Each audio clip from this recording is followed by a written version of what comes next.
전국에 계신 성도 여러분, 일주일 동안 안녕하셨습니까?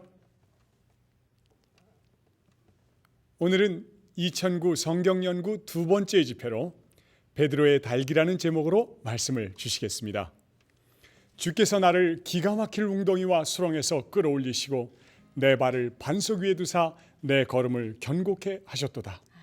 새 노래 곧 우리 하나님께 올릴 찬송을 내 입에 두셨으니 많은 사람이 보고 두려워하여 여호와를 의지하리로다. 아멘. 찬미가 376장 주 난리나여 상심이 크시니 다 함께 부르시겠습니다.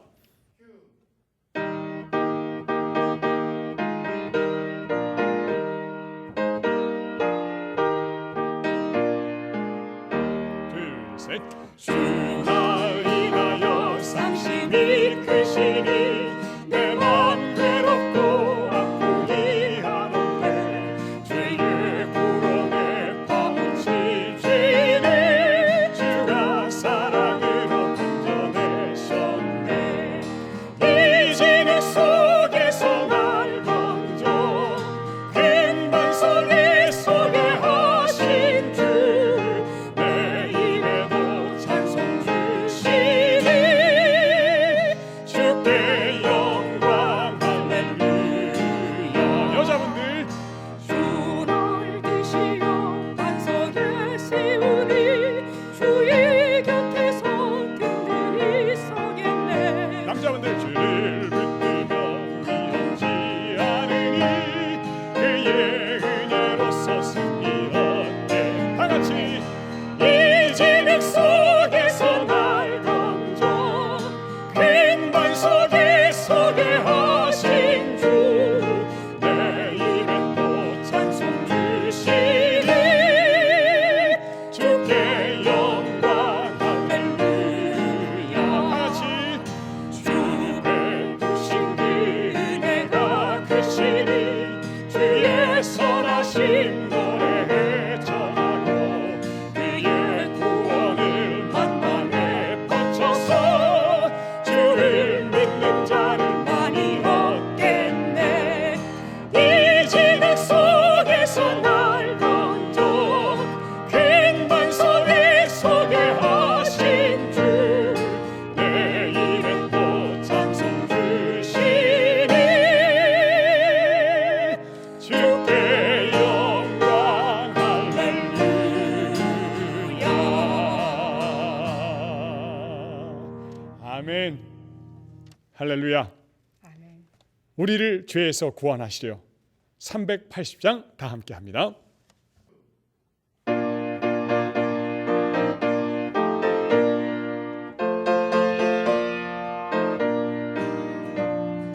우리를 죄에서 구하시려 주 예수 십자가 지셨으니 할렐루야 찬미를 부르세 구원을 얻었네. 아멘. 찬송하세 찬송하세 주가 나를 구하셨네. 찬송하세 찬송하세 주가 구원하셨네. 여자분들 우리는 주님께 구원받아 떠나기 쉬운 죄다 버리고 악하고 주하던 모든 죄를 온전히 버렸네. 아멘. 다같이 찬송하세 찬송하세 주가 나를 구하셨네. 찬송하세 찬송하세 주가 구원하셨네. 남자분들 이 몸이 세상을 이긴 후에 즐거운 저 하늘문 향해서 영광의 주님을 모시고서 영원히 살겠네. 다같이 찬송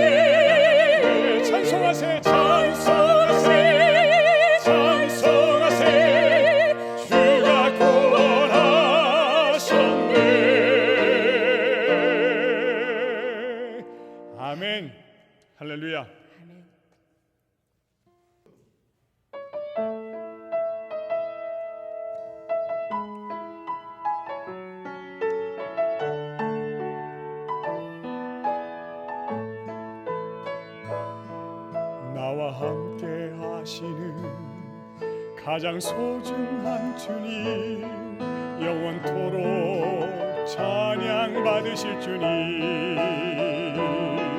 모든 것이 떠났고 모든 걸 잃었지만 언제나 함께 하신 주. 갈 길 잃어 방황할 때도 고통으로 눈물 흘릴 때도 걱정하지 말아라, 염려하지 말아라. 내가 내 형편을 알고 있느니라. 나밖에는 너를 위로할 자 없고 나밖에는 해결할 자 없나니. 믿고 기도하라, 믿고 행하여라. 말씀하시는 소중한 주님. 여자분들, 나와 함께 하시는 가장 소중한 주님, 영원토록 찬양 받으실 주님. 남자분들, 모든 것이 떠났고 모든 걸 잃었지만 언제나 함께 하신 주. 갈 길 잃어 방황할 때도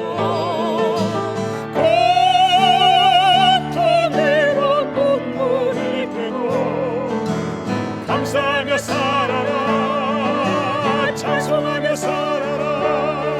내가 내 형편을 알고 있느니라. 나밖에는 너를 위로할 자 없고 나밖에는 해결할 자 없나니. 주를 바라보며 믿고 순종하라. 말씀하시는 소중한 주님. 갈 길 잃어 방황할 때도 고통으로 눈물 흘릴 때도 감사하며 살아라, 찬송하며 살아라. 내가 내 형편을 알고 있느니라. 나밖에는 너를 위로할 자 없고 나밖에는 해결할 자 없나니. 주를 바라보며 믿고 순종하라. 말씀하시는 소중한 주님. 말씀하시는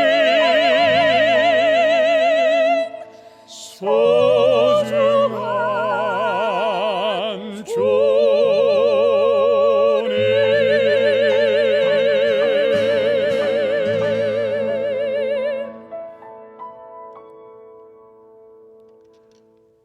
의정부교회 박완성 장로님께서 기도하시겠습니다. 존귀하신 하나님 아버지, 저희들을 사랑하여 주셔서 주님의 복음의 밝은 빛 가운데 살아갈 수 있도록 인도하여 주시고 주님의 말씀에 기초하여 우리의 삶을 살아갈 수 있도록 인도하셔서 감사드립니다. 특별히 마지막 시대에 예수 그리스도를 통하여 십자가의 기별을 알게 하여 주시고 그 기별에 의지하여 능력 있는 삶을 살아갈 수 있도록 저희들을 불러주셔서 감사드립니다. 하나님, 바쁘고 분주한 가운데 주님의 말씀을 연구하는 2009 성경 연구 시간을 또한 저희들에게 허락하여 주셔서 감사드립니다. 이 시간 주님의 말씀을 연구함으로 우리 마음이 하나님을 만날 수 있도록 인도하여 주시고 우리의 삶이 말씀으로 인하여 더욱더 풍요로워질 수 있도록 축복하여 주시옵소서. 이 모든 말씀 우리를 사랑하시는 그리스도이신 예수님의 이름으로 기도드립니다. 아멘.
누가복음 22장 60절로 62절에 있는 말씀입니다. 베드로가 가로되 이 사람아 나는 너 하는 말을 알지 못하노라고 방금 말할 때 닭이 곧 울더라.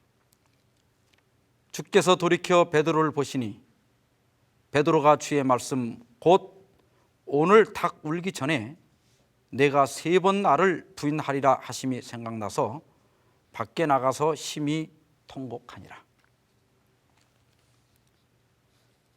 최후의 만찬이 끝난 후에 예수님은 제자들과 찬미하고 감난산으로 갔습니다.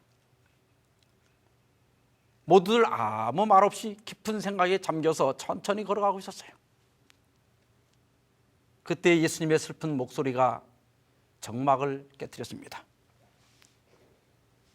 오늘 밤에 너희가 다 나를 버리리라. 그러자 베드로가 즉시 이의를 제기합니다.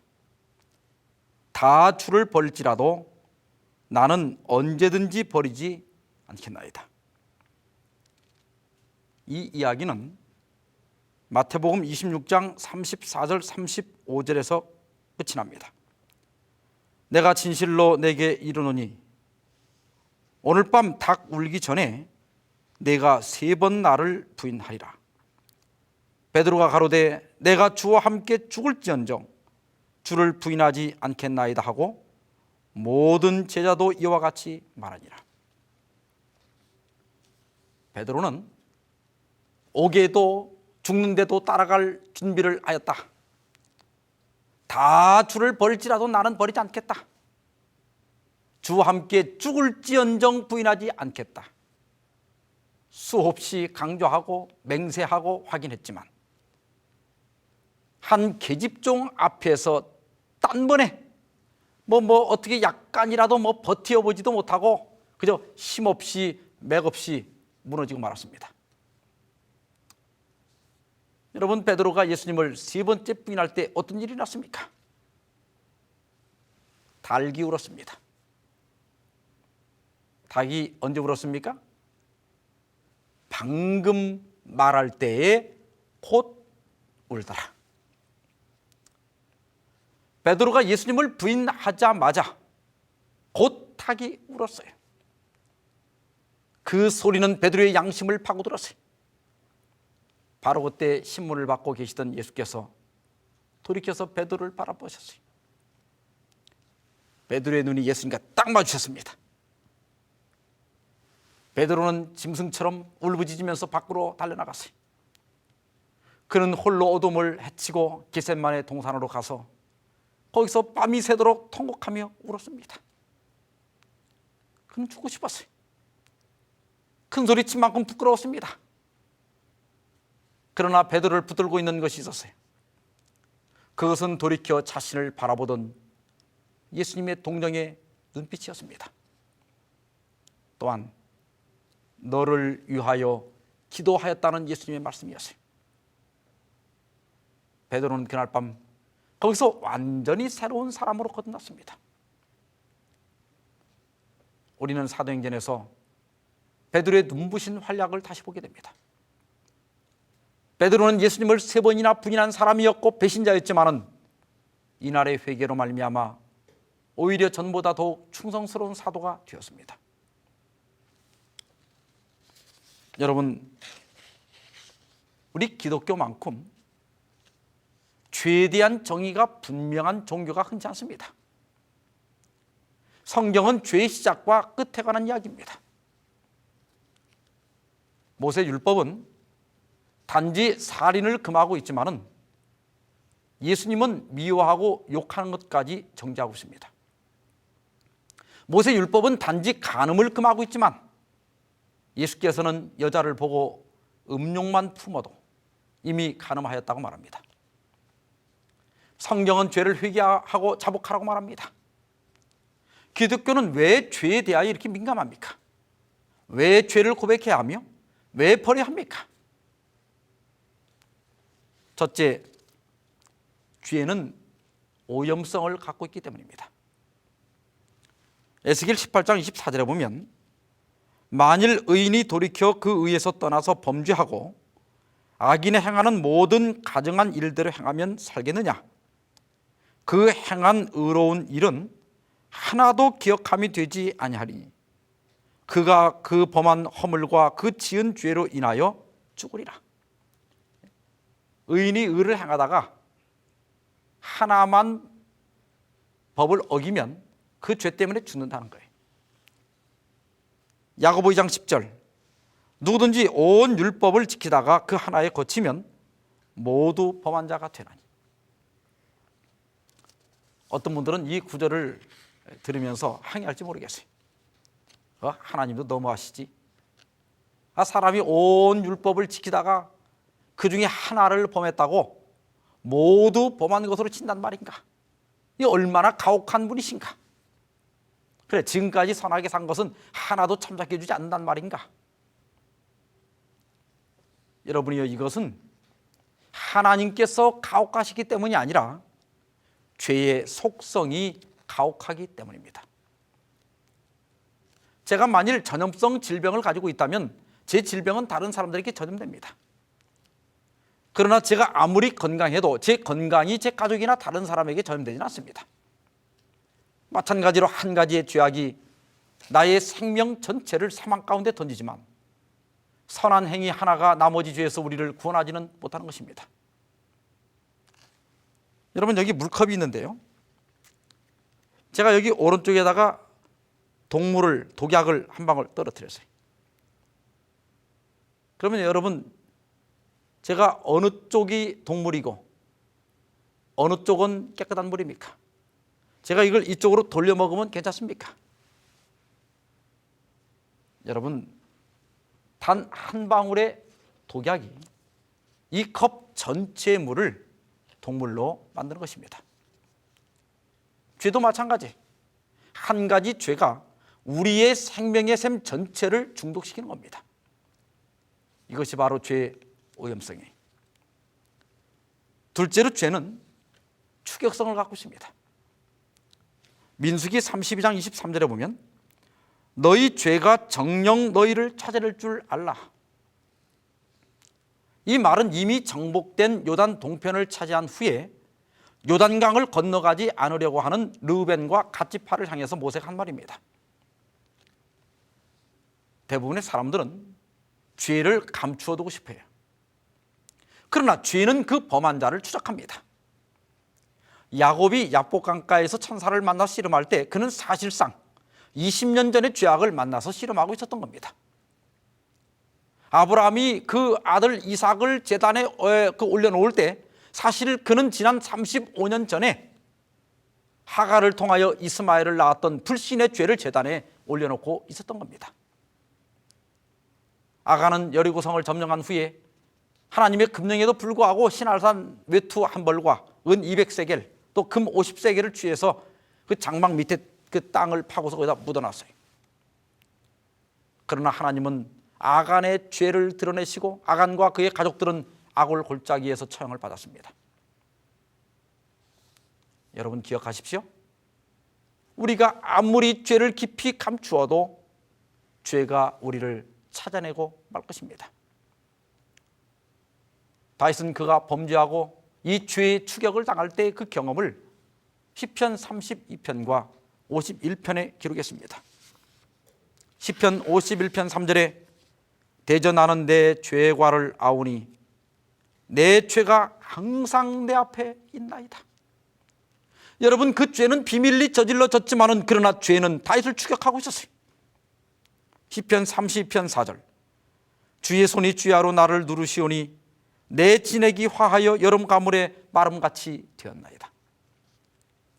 이것이 바로 죄의 추격성입니다. 셋째로 죄는 파멸성을 갖고 있습니다. 로마서 6장 23절에 죄의 싹은 사망이에요. 로마서 5장 12절 모든 사람이 죄를 지었으므로 사망이 모든 사람에게 이르렀느니라. 아무리 작은 죄라 할지라도 죄를 가진 채 영생을 얻을 사람은 없습니다. 하나님께서는 인간의 온갖 불행과 고통과 질병과 사망의 원인이 된 이 죄를 우주에서 완전히 소멸시키기를 원하십니다. 그것은 하나님은 사랑이시기 때문에. 여러분 중에 여러분의 사랑하는 아기가 잠들어 있는 방에 돌아다니는 곤충을 그대로 두기를 원하는 사람은 한 사람도 없을 겁니다. 하나님도 마찬가지.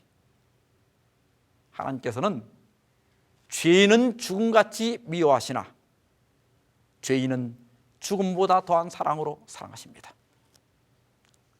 그러므로 죄인을 위해 예수님을 십자가에 달려 돌아가게 하시고 그 공로로 누구든지 값없이 구원받게 하신 겁니다. 그러나 죄인이 끝내 그 죄를 버리지 않고 예수 그리스도를 개인의 구주로 영접하지 않는다면 하나님께서는 죄를 소멸하기 위하여 할 수 없이 죄인을 소멸시키는 것입니다. 이것이 바로 죄의 파멸성이에요. 우리의 생명의 샘을 오염시키고 우리를 추격하며 마침내 우리를 멸망시키고 말 그 죄의 문제를 해결하기 위하여 과연 내가 무엇을 해야 합니까? 여러분, 지난 시간 우리는 구원은 무엇이라고 배웠지요? 예, 하나님의 선물입니다. 그렇다면 하나님께서 우리의 죄 문제를 해결하기 위해서 이미 어떤 일을 해 놓으셨음이 틀림없습니다. 우리는 우리의 죄 문제를 해결하기 위하여 스스로 무언가를 하려고 하는 대신 하나님께서 이루어 놓으신 것을 받아들여야 하는 것입니다. 그것만이 유일한 해결책이기 때문입니다. 여러분, 죄의 문제를 해결하려면 가장 먼저 죄인이 내가 죄를 지었다는, 내가 죄인이라고 하는 걸 깨달아야 돼. 근데 죄는 핑계와 자기 합리화라고 하는 가면으로 위장되어 있습니다. 사람은 자신의 죄를 합리화할 많은 변명거리를 갖고 있어요. 그러나 하나님께서는 우리 마음 안에 베드로의 닭을 한 마리씩 넣어 놓았어요. 그것이 바로 죄책감이라고 하는 닭입니다. C.S. 루이스는 죄책감을 정의하기를 참된 죄의식은 우리의 삶에 내재하는 죄와 하나님과의 관계 단절을 경고하는 마음의 비상벨이다라고 했습니다. 우리의 삶에 죄가 존재할 때, 그리고 하나님과의 관계 이상이 발생할 때 그 닭은 이것을 경고하기 위하여 우는 겁니다. 근데 여러분, 그 닭은 언제 울어요? 베드로가 예수님을 부인하자마자 곧 울었어요. 우리가 범죄했을 때, 그리고 하나님과의 관계 이상이 발생했을 때 죄책감이라고 하는 닭은 그 위험을 알리기 위하여 곧 우는 것입니다. 그러나 모든 사람에게 이 닭소리가 똑같이 들리는 게 아니에요. 닭소리에 대한 두 종류의 극단이 있습니다. 첫째는 감각이 없는 자가 있어요. 미국 어느 병원에 아주 희귀한 환자가 입원을 했습니다. 오감신경이 하나씩 죽는 그런 병이었는데 처음에는 시각이 마비됐고 그 다음에는 청각이 마비됐어요. 그리고 마지막에는 촉각마저 마비되고 말았어요. 이로 말미암아 이 사람은 이 세상과 완전히 단절되고 말았습니다. 여러분, 보지도 듣지도 느끼지도 못하는 거예요. 이 사람이 처한 이 상황을 이해할 수 있겠습니까? 그런데 며칠 후에 정말 기적과도 같이 이 사람의 이 오른쪽 뺨에 신경이 되살아났어요. 그래서 이 사람은 이 뺨을 통하여 외부 세계와 교신할 수가 있었습니다. 이사야 59장 2절에 보면 오직 너희 죄악이 너희와 너희 하나님 사이를 내었고 너희 죄가 그 얼굴을 가리워서 너희를 듣지 않으시게 함이라고 했습니다. 인간은 에덴 동산에서 쫓겨났으며 하나님과 갈라지게 됐습니다. 죄는 하나님과 교신할 수 있는 모든 통로를 막아버린 겁니다. 그런데 기적과도 같이 사람에게는 아직 하나님의 음성에 반응할 수 있는 유일한 곳이 남아있는데 그것이 바로 양심이라고 하는 겁니다. 이 양심이라고 하는 게 육체로 말하면 신경조직에 비유할 수 있어요. 양심이란 영혼의 신경조직입니다. 우리가 이 빨갛게 달아오른 숯불을 이렇게 손에 들고 있다면 어떤 일이 일어나겠습니까? 우리 신경조직은 즉시로 그 숯불을 버리라는 다급한 명령을 내릴 겁니다. 그런데 만일 우리 신경조직이 죽어 있다면 어떻게 됩니까? 아마 아무런 반응도 보이지 않기 때문에 우리는 심각한 화상을 입게 될 겁니다. 하나님은 우리가 범죄할 때 그분의 닭을 이 양심이라고 하는 통로에 울게 함으로써 우리에게 경고하시는 겁니다. 그래서 성경은 그 양심마저도 죽어버린 사람이 있다고 말합니다. 에베소 4장 19절에 보면 저희가 감각 없는 자 되어 자신을 방탕에 방임하여 모든 더러운 것을 욕심으로 행하되, 여기 마음이 굳어진 사람, 그래서 감각이 없는 사람이란 고의적으로 닭소리의 귀를 막아버린 사람을 가리킵니다. 이것은 고장난 비상벨과 같습니다. 하나님 편에서는 계속 경고를 보내지만은 벨이 울리지 않는 거예요. 그 결과가 무엇이겠습니까? 그것은 치명적인 파멸일 뿐입니다. 두 번째는 지나치게 신경과민한 닭을 가진 사람이 있어요. 제가 전에 서울 도심에 있는 어느 교회에서 심호할 때 그 부임한 첫날 여름은 참 유난히 더웠습니다. 잠을 자고 있는데 한밤중에 갑자기 사택 위층에 있는 교회 화재 경보기가 울렸습니다. 저는 깜짝 놀라서 이제 그 아내에게 아이들을 데리고 이 대피할 준비를 하라고 한 다음에 관리실로 막 뛰어갔어요. 막 이 문을 두드렸습니다. 한참 후에 관리 집사님이 눈을 부비면서 창문을 열었어요. 집사님, 지금 귀불이 났습니다. 빨리 나와보세요. 그랬더니 이 집사님이 하품을 입이 찢어지라고 하더니 괜찮아요, 그냥 들어가 주무세요, 이러는 겁니다. 아니, 불이 났는데 괜찮으니 들어가 자라니, 이게 저는 아마 그 관리 집사님이 아직도 잠이 덜 깬 모양이라고 생각이 들었어요. 그래서 집사님, 불이 났다니까, 저 화재 경보기 울어대는 소리 안 들립니까? 그랬더니 괜찮아요, 날씨가 더우면 자주 그래요, 제가 조금 있다 끌 테니까 들어가 주무세요, 그래. 그 교회는 이렇게 5층으로 되어 있는데 천장이 너무 높고 감지 기수가 많다 보니까 고장이 나도 그걸 고치기가 힘들었던 모양이에요. 그래서 이게 여름에 날씨가 더워지면 이게 낮이고 밤이고 경보기가 울어댑니다. 처음 몇 번은 저도 자다가 혼비백산하여 뛰어나왔지만은 이제 얼마가 지나자 아주 만성이 돼가지고 뭐 자명종이 울리나 보다 하고 저도 잘 수 있게 됐습니다. 우리 중에 어떤 사람은 이 경보기처럼 지나치게 예민한 양심을 갖고 있는 사람이 있어요. 그런 사람들은 아주 사소한 닭소리에도 지나치게 반응합니다. 닭이 우는 동작만 해도 그만 가슴이 두근거려요. 어떤 때는 닭소리가 아닌 오리소리만 듣고도 깜짝 놀라서 가슴을 졸입니다. 남을 도와야 한다는 설교를 듣고 나면 길에 있는 모든 거지가 다 마음에 걸려요. 어떤 분은 자녀가 대학에 떨어지거나 무슨 병에 걸려도 다 내 죄라고 이렇게 말하는 집사님도 있습니다. 근데 이렇게 되면 자신도 피곤하고 주변 사람들도 피곤하지만은 그럴수록 죄책감은 더 커져갑니다. 어떤 사람들은 실제 필요하지 않은 죄책감을 갖고 있어요.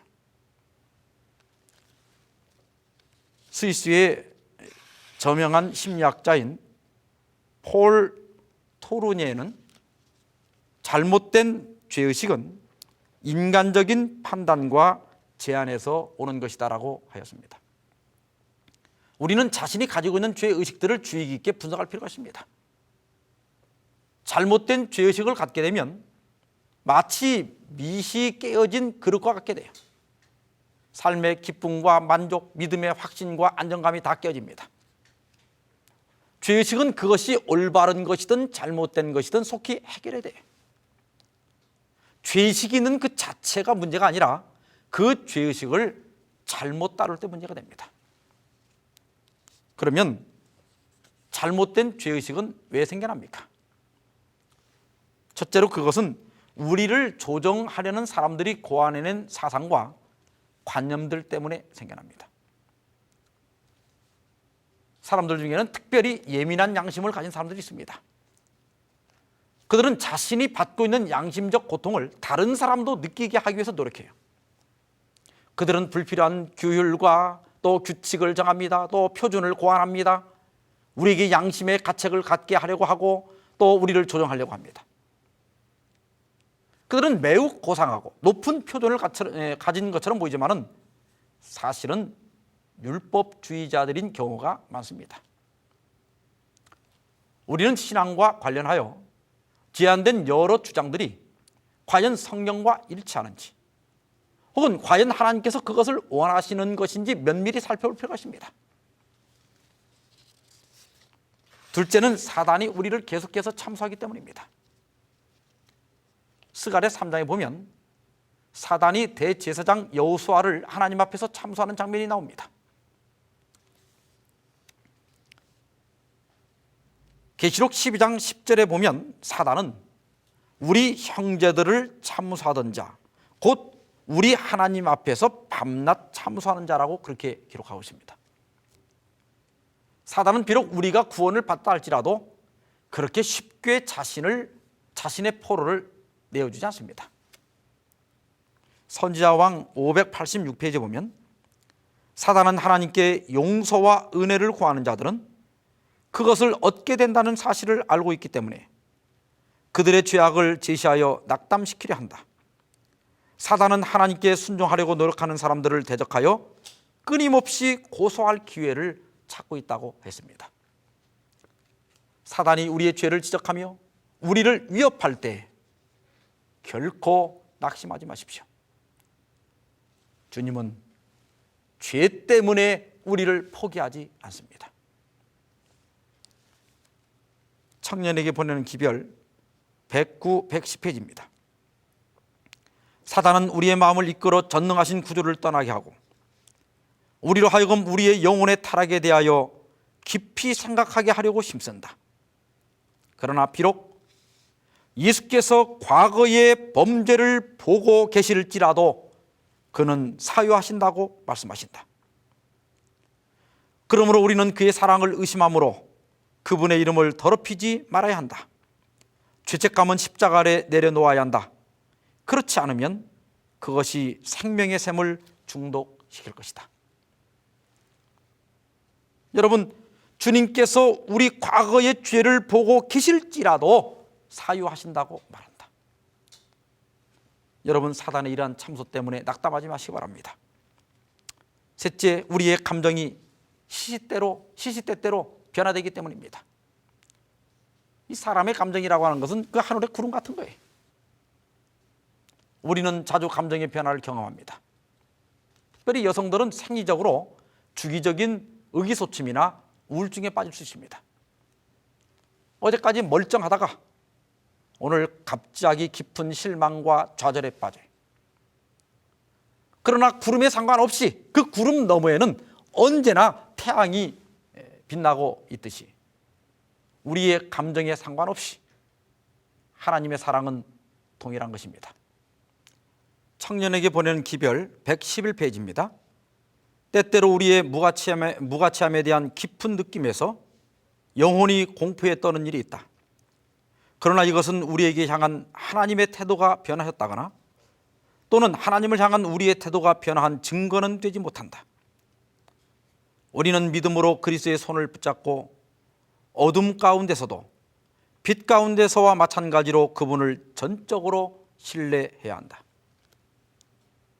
여러분, 감정을 믿지 마시고 약속을 믿으시기 바랍니다. 우리에게 죄책감이 발생할 때, 우리 안에서 닭이 울 때 그 닭소리에 적절히 반응하는 것이 대단히 중요합니다. 베드로는 그 닭소리에 올바로 반응했기 때문에 실수해서 회복됐지만은 유다는 잘못 반응함으로 파멸하고 말았습니다. 죄책감을 잘못 다루는 세 가지 형태가 있는데, 첫 번째는 벨릭스형입니다.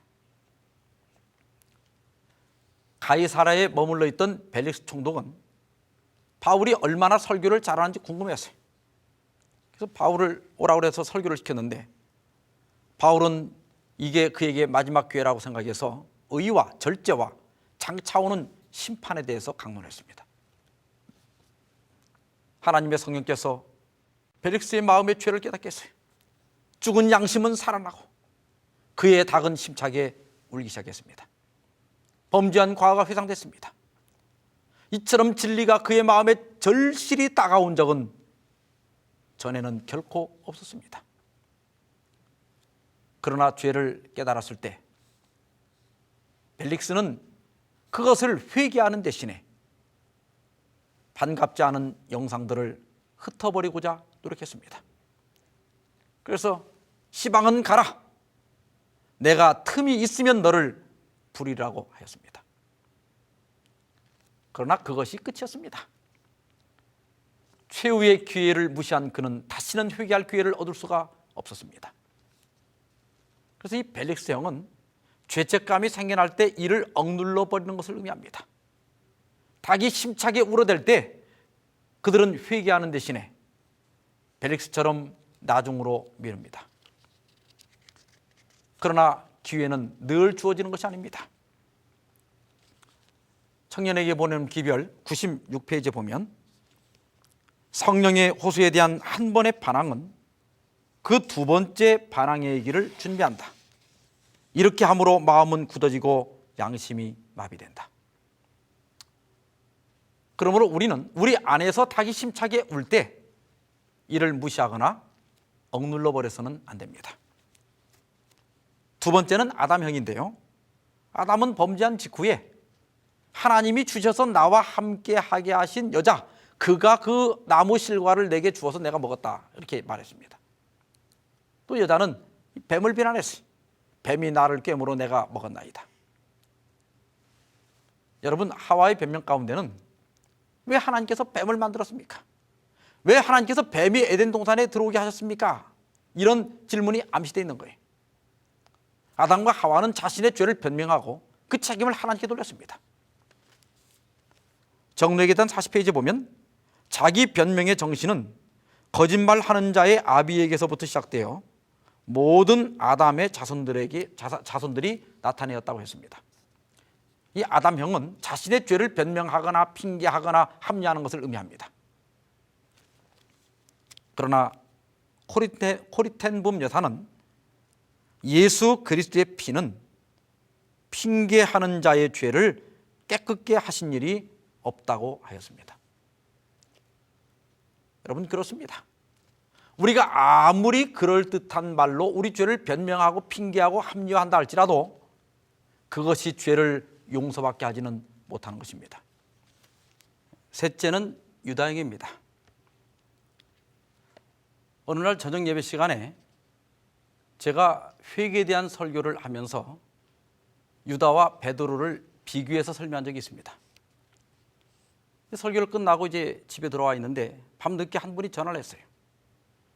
목사님, 성경에 유다가 구원받지 못한다는 구절이 있습니까? 여러분, 이렇게 물을 때는 여기 뭔가 문제가 일어나고 있다는 증거입니다. 제가 수화기를 고쳐 잡으면서 왜 무엇이 잘못됐습니까? 하고 물었더니 저는 죄를 짓고도 뭐 회개했느니 어쩌니 하면서 살아남은 베드로보다 유다가 훨씬 더 양심적인 사람이라고 생각합니다. 목사님은 어떻게 생각하십니까? 이렇게 물어요. 제가 이분에게 뭔가 문제가 있다는 걸 깨닫게 됐어요. 그래서 이제 이분을 설득해서 좀 만났습니다. 이야기를 들어보니까 이분이 이제 사업에 굉장한 어려움을 겪고 있었어요. 그래서 자기 때문에 여러 사람들이 피해를 받으니까 이제 자기가 그냥 자살해서 어떻게 이 문제를 좀 해결하고 싶은데, 이제 그동안 들은 바로는 이제 자살이 하나님께 대한 죄다. 그래서 이분이 이제 그 자살도 못하고 이렇게 하는데, 이제 또 마음 한켠에서는 뭐 내가 다른 사람에게 피해를 주려고 하는 게 아니라 그 피해를 안 주기 위해서 죽는다면 그게 꼭 죄일까? 이런 생각이 들었다는 겁니다. 그래, 이 베드로가 더 어떻게 보면 베드로보다는 유다가 더 양심적이라고 말할 수 물론 있습니다. 그러나 하나님께서 저에게 지혜를 주셨어요. 제가 그분에게 맞습니다. 유다가 더 양심적이었을 수 있습니다. 그러나 우리가 양심적이었기 때문에 구원을 받는 것이 아니라 회개하고 그리스도의 보혈에 의지했기 때문에 구원을 받는 것입니다. 그리고 그분과 많은 대화를 나눴어요. 그리고 그분은 하나님의 은혜로 어려움을 잘 극복해서 지금은 행복한 삶을 살고 있습니다. 여러분, 유다 형은 자기 마음속에 닭이 울 때에 자책하고 자포자기하는 사람이에요. 자기의 죄를 인정하는 것은 매우 중요한 일입니다. 그러나 그 죄 때문에 소망을 버리는 것은 어리석은 겁니다. 여러분, 이제 이 회개에 대한 말씀을 좀 드리겠습니다. 침례 요한이 처음 한 설교가 바로 회개하라 천국이 가까웠느니라. 예수께서 공생에 들어가셔서 처음 한 설교 역시 회개하라는 겁니다. 오순절 베드로의 설교를 듣고 사람들이 그 마음의 가책을 느끼면서 우리가 어찌할꼬 하고 물었을 때 베드로가 한 말 역시 너희가 회개하라고 하는 것입니다. 여러분, 회개라는 게 무엇입니까? 쉽게 정의하자면 죄인이 하나님의 부르심과 이끄심에 순순히 반응하는 것입니다. 그런데 신학적으로는 회심과 회개를 구별하여 설명할 수 있습니다. 회심이라고 하는 것은 떠났다가 돌아온다는 의미예요. 적극적인 의미로는 사람이 죄에서 돌이켜 그리스도를 믿는 것을 의미합니다. 이러한 회심은 간혹 몇 번씩 경험하는 사람도 있지만 일반적으로 일생에 단 한 번 경험하는 경우가 많습니다.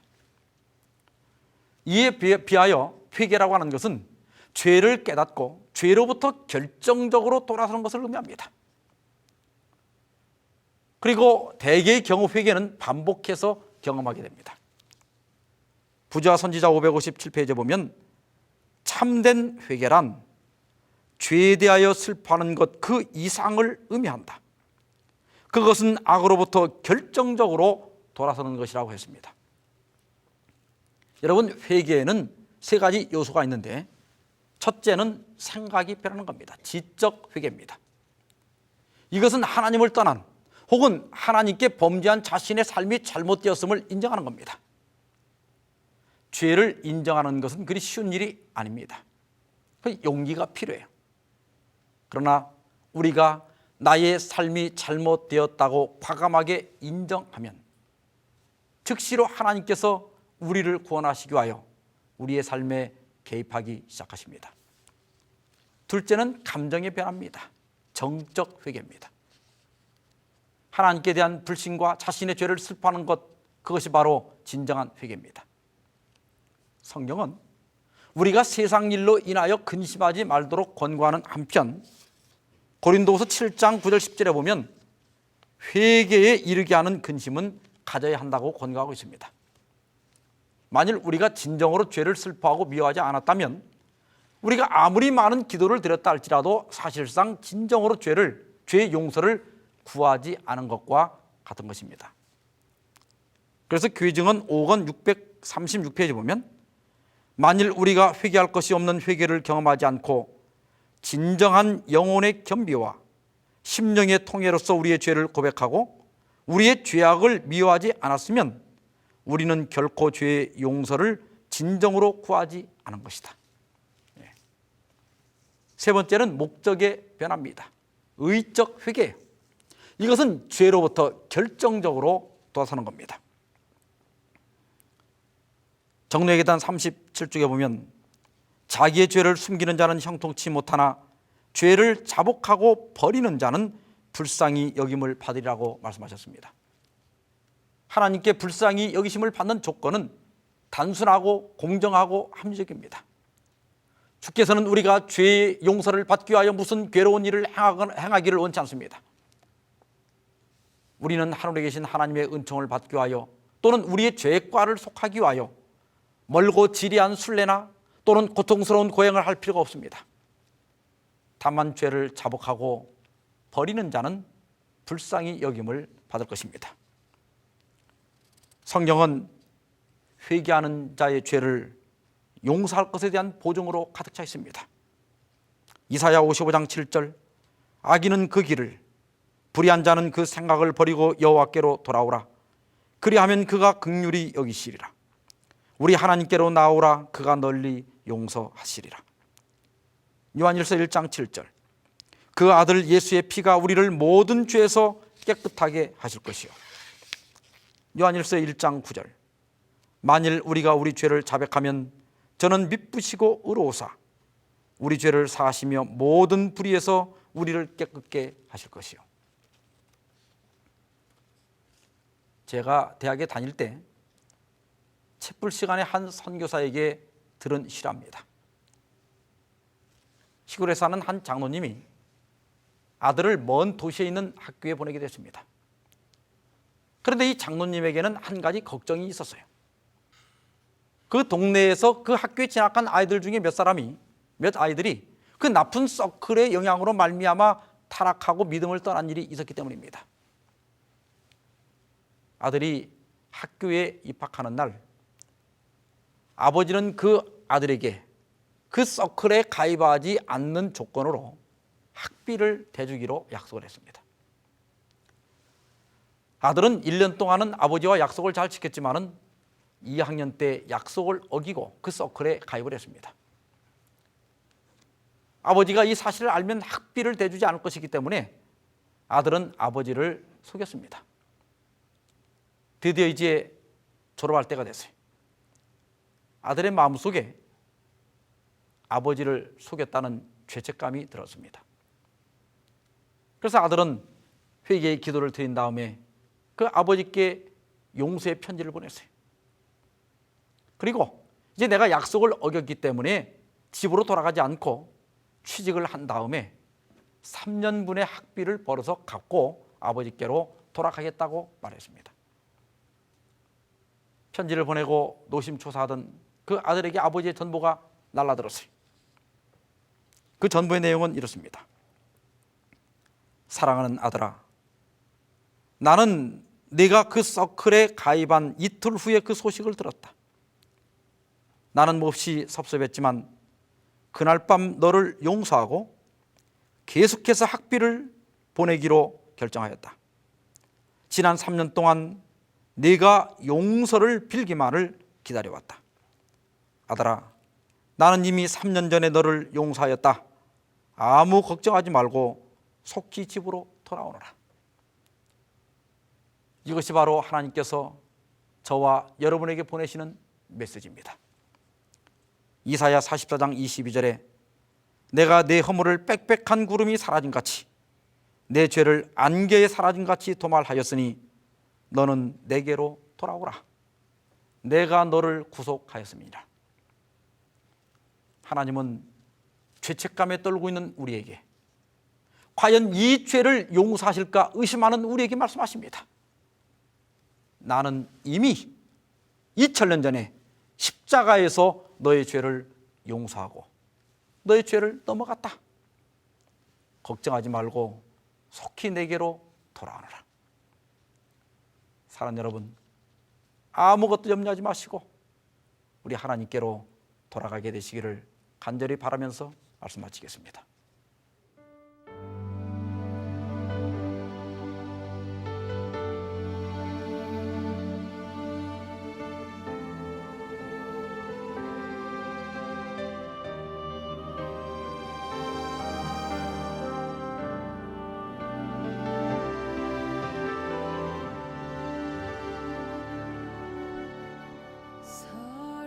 사람들은 나의 죄를 보고 주는 나의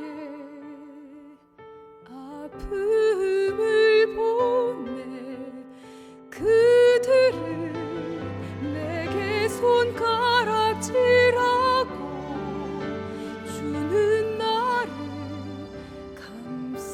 주네.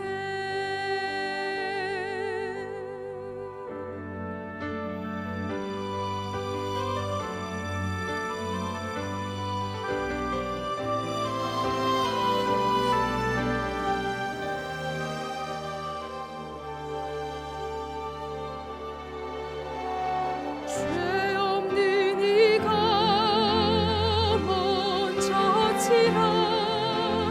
바닥에 새긴 사랑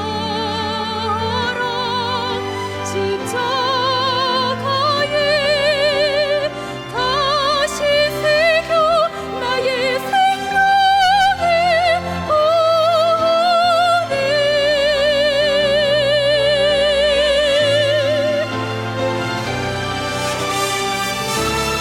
감출 수 없는 나의 허물을 자신을 버려 덮으시고 비험은 없는 나의 영혼을 십자가에 숨기시네. 감출 수 없는 나의 허물을 자신을 버려 덮으시고 비험은 없는 나의 영혼을 십자가에 숨기시네.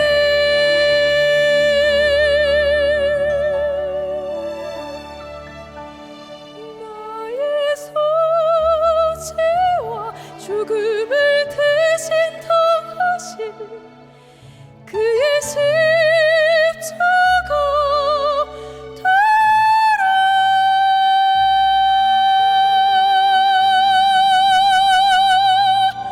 죄 없는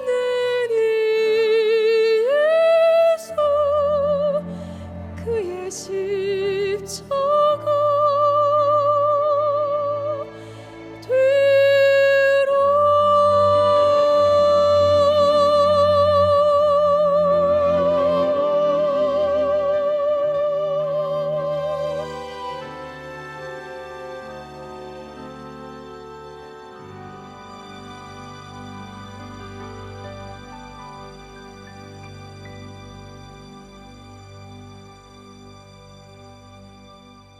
기도하시겠습니다. 하늘에 계시는 하나님 아버지, 오늘 밤 우리에게 귀한 기별을 주셔서 감사합니다.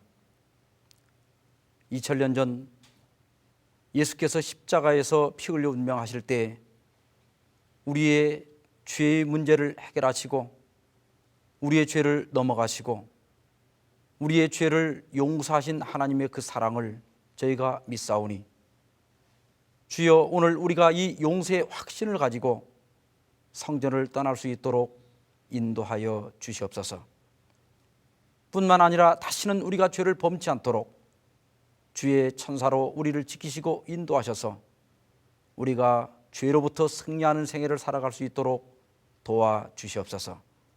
예수 그리스도의 이름으로 간절히 기도하옵나이다. 아멘.